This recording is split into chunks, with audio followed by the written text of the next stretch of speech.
apparently, since the announcement of the Mini-NES from Nintendo, not a third party, with 30 games, a controller that can also plug into a Wii Remote, so Yep. you can play virtual console games on your on your actual console. Hmm. Also HDMI support as well, so that's surprisingly good. Yeah. Apparently, there's going to be a new Mini Mega Drive and a portable Mini Mega Drive. And some wonder whether this is the return of the conflict between Nintendo and Sega again, It but really isn't. I was going to say I doubt it. In how many have we seen of the plug and play Mega Drives, slash Genesis, and portable Mega Drives? Exactly. Yeah. Too many! Quite a lot. And every single one is exactly the same, it's just different games. Different Mm. shape, different games, but same emulated hardware. And Yeah. the emulated hardware is a piece of shit.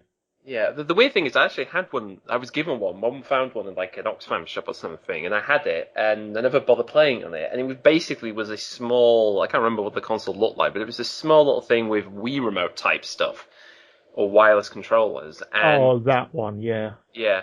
But again, it's like something like that, I mean, it's actually nothing new to actually have, They're not really wireless either, they're infrared. That's yeah, not wireless. That means you have to sit there perfectly still and make sure there's a constant stream of infrared sense next to the infrared sensor and nothing blocking it. oh If dear, someone walks in front of you and you're trying to jump over a chasm, well, good fucking luck if you yeah. actually made it. You felt Sonic 4 would be bad. Yeah. You go on. All right. No, I was just saying I originally had one of those. Never played on it though, because I kind of felt like, well, I've got already. Well, I have a Mega Drive. I've also got Sonic Mega Collection Plus and the Gems Collection and Mega Drive Collection. So it was kind of like, what? How many times do I need this now? I think it's just a So novelty. It's like, oh, it's a Mega Drive but smaller, and I can plug it into my TV without having to set up. It's like, and hmm, I mean, there's emulators as well because we don't actually have to use that anymore. But at the same yeah, time, it's like, eh. I mean, yeah, it's officially licensed by Sega, but I was going to it's say, yeah, not pre-developed by them since they're no longer a hardware manufacturer. exactly. I mean, And basically, sorry. I was going to say as well, it's like there's so many refinements and so many renditions and so many games, and also the games on top of that. It's like it says, oh, this has on this one I'm looking at right now, the new one has 80 games. I guarantee you, half of those are Mega Drive games. It's just AtGames shovelware, and it's always AtGames. Oh dear. It's like, oh, yeah, here, play our version of Solitaire. Oh, go fuck yourself. I'm playing Mortal Kombat. Oh dear. I'm looking at a picture right now. I'm looking. Like, they both have the same kind of look. And it's just like, could you use the official 25th anniversary logo, please? Not the one that looks like the 15th one. All right, just with a different number on.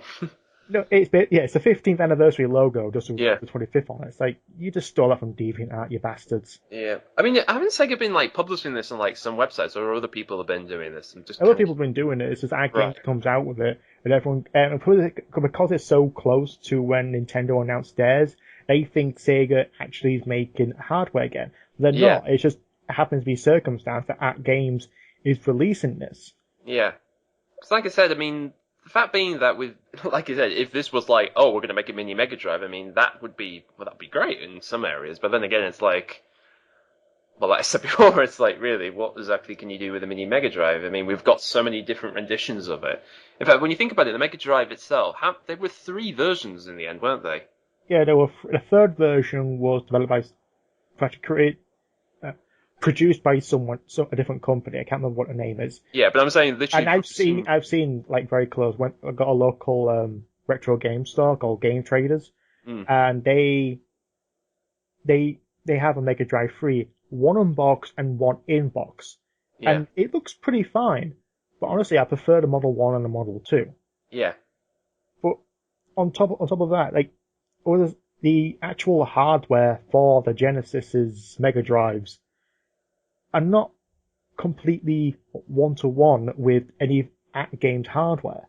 mm, Because the one thing every single one fails to replicate is the sound chip. Because it is a very distinct sound chip. yeah. No one can replicate it.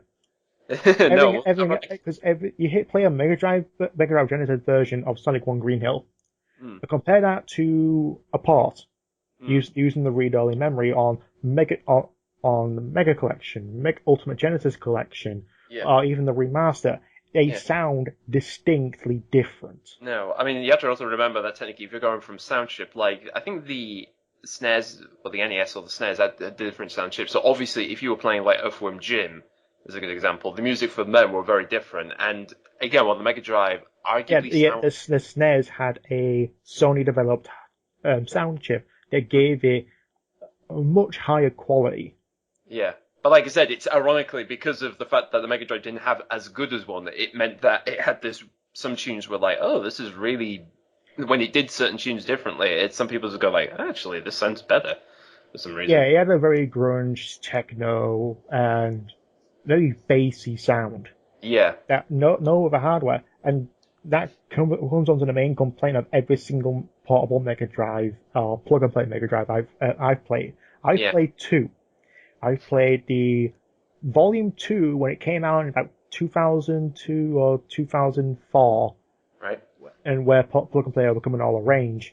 And it was like a blue chrome controller. Okay. The sound on it was shit. And it was also composite cables as well. Yeah, so the RA. Yeah, red, yellow, white. Yeah, red, yellow. But I think it was only mono. It was only yellow and white. Right. So I would hear, like, I collect 3 rings. I will only hear 2 ring sounds. Yeah. Because it goes left, right. Yeah. This is still apparent. I'm looking at it right now. There is only mono sound. Mega Drive and SNES were both capable of stereo sound. Stereo sound. Remember when that? Or even then, it's mono, but you hear it from both speakers. Yeah. So it's cheating. Yeah, the hardware is shit. The emulation is most games. The regional lock is most games. Because I remember when I got Sonic the Hedgehog 3 American version, I don't know how I get an American version in the UK. And it won't play on a Mega Drive, but I managed to find a way around it and play it with Sonic 3 and Knuckles. Yeah. So that works. So there's only like 6 Mega Drive games, 6 Genesis games that won't play on Mega Drives. Yeah. So it's only most, like probably one that won't play.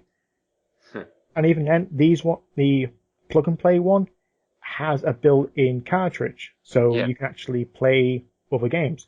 But I guarantee you it won't play them. Yeah, but then again, it's kind of this. It's weird because it's not like this is the first time we've had these sorts of machines that claim to have so many games in one system, and half of them probably aren't good or won't work. And yet, in this day and age, where we're so used to, ideally now, we're supposed to be in the digital age of gaming, that these things still keep coming out, and you kind of wonder, where is the business? How exactly can these things keep coming out and doing a profit? Basically, it's for parents on a budget who can't afford a luxury laptop, or even just a decent laptop. Yeah. Or a home computer, or even just handheld or home console.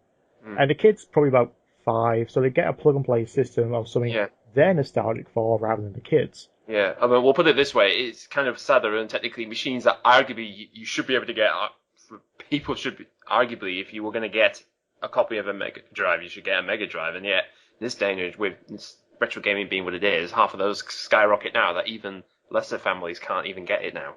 Yeah, I mean, emulation is still a thing, and like you said, we can just get Sonic 1 and 2 fucking anywhere. Every single console. Yeah, even on your own phone. Yeah, exactly. Anything with a microchip, it'll probably play.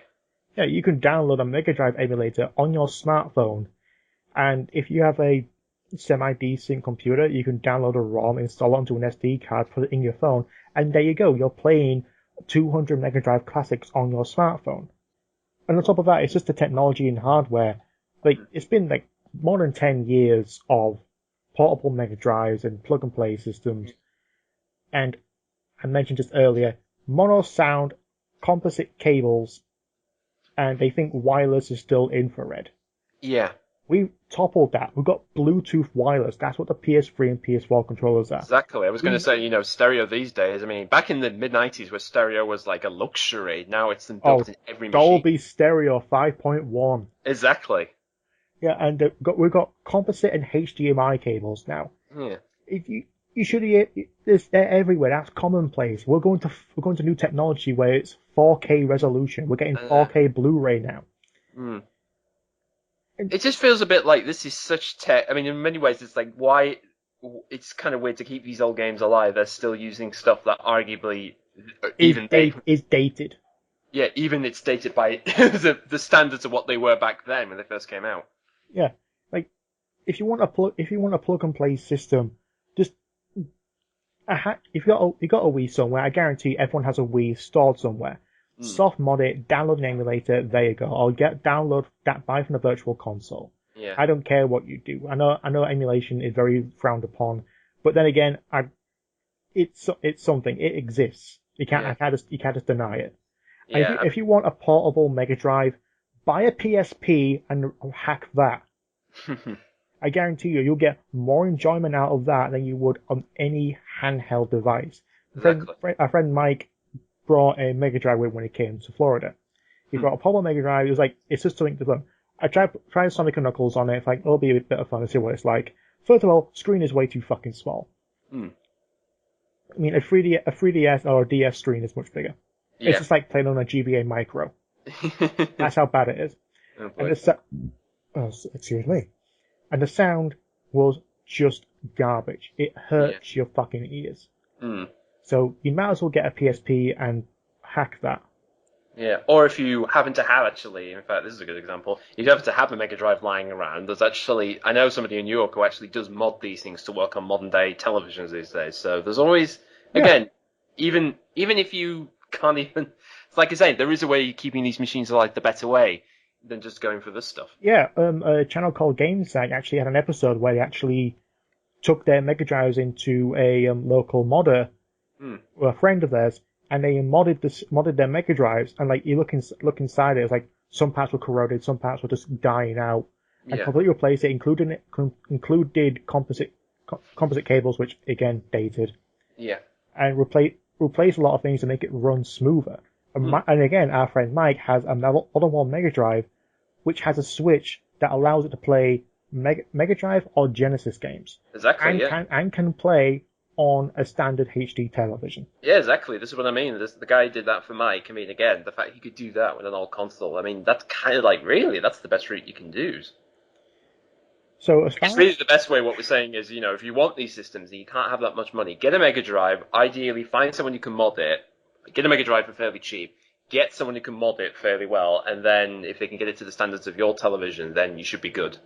So our question is, would you buy a mini Mega Drive based on nostalgia, or would you rather play the classic Mega Drive Genesis games on a more common Machine. common machine or system? Hmm. Because honestly, to me, no fucking way am I getting a portable Mega Drive. If they actually do come out with a Mega Drive that actually has the features of the Mini-NES, I was going to say, possible. I'm going to say, until Sega actually decides to do what Nintendo were doing, I think really it's best to just wait or just find Or ways. just ask Nintendo, hey, we want to make a Mega Drive. So do you mind if you actually produce the product for us? Yeah, exactly. We'll give you 50% cut off the profits. Yeah, why not? I mean, in this day, like I said, the console war's over, so you might as well make friends these days. I'm just waiting for them to release a mini N64. Like I said, we'll probably get through. Like I said, if Sega and Nintendo keep doing this, we'll probably get mini versions of GameCubes and Dreamcast one day. So who knows? What about a mini Sega Saturn? How would that do? Oh, well, that depends whether people. Interesting. They want their knights. Yeah, exactly. I think a mini Saturn actually will be better than an actual Saturn. Yeah, you can actually play the games. It actually will work.